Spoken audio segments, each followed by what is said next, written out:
కాస్త ఆలస్యంగానే స్పందిస్తున్నాను ఈ వీడియో మీద. లాలూ ప్రసాద్ యాదవ్ తెలుసు కదా! చాలా క్లీన్ పొలిటీషియన్. అతని కొడుకులు చాలా హై ఎడ్యుకేషనల్ క్వాలిఫికేషన్ ఉన్నటువంటి పొలిటీషియన్స్. సో, ఈ పరంపర అలా కొనసాగుతుంది. బీహార్ వాసులు అదృష్టవంతులు. ఇప్పుడు గడిచిన హోలీ వేడుకలున్నాయి గదా! అందులో వీళ్ళు కూడా ఏదో సంబరాలు చేసుకున్నారు. ఈ సుపుత్రులిద్దరూ గూడా, ఈ లాలూ ప్రసాద్ యాదవ్ సుపుత్రులిద్దరూ గూడా మనకి 'విక్రమార్కుడు' సినిమాని రిప్రజెంట్ చేశారు. మరొకసారి రిపీట్ చేశారు. అది రియల్ అయితే ఇది రియల్ అన్నట్లుగా. ఎలా అంటే ఒకసారి ఈ వీడియో చూడండి. और अभी सुनिए, ए सिपाही, ए दीपक, एक गाना बजाएंगे उसमें तुमको ठुमका लगाना। ठीक है, बुरा मत मानो, होली है।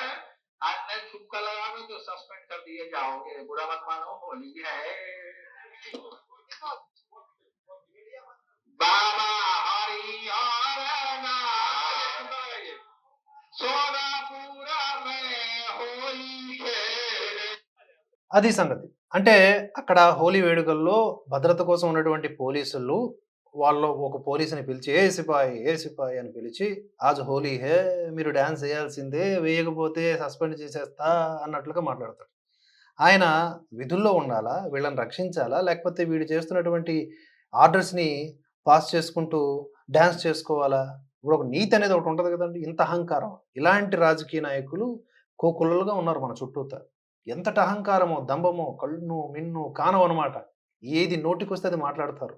మొత్తం వ్యవస్థల్ని తమ అధీనంలో గుప్పిట్లో పెట్టుకొని నడిపిస్తా ఉంటారు. వీళ్ళు పూర్తి స్థాయి అధికారంలో లేనప్పుడే ఇంత పెంట చేస్తున్నారంటే, ఇంకా బీహార్ లాలూ ప్రసాద్ యాదవ్ చేతిలో ఉండుంటే, అది ఏ స్థాయిలో ఉండేదో ఒకసారి ఊహించుకోండి.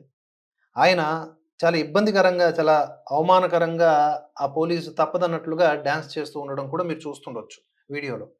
ఇది ఈ దేశపు పరిస్థితి. దీని గురించి ఎవడు మాట్లాడడు ఏ సో కాల్డ్ మేధావి. ఎందుకంటే అది మన ఇండి. అది సంగతి.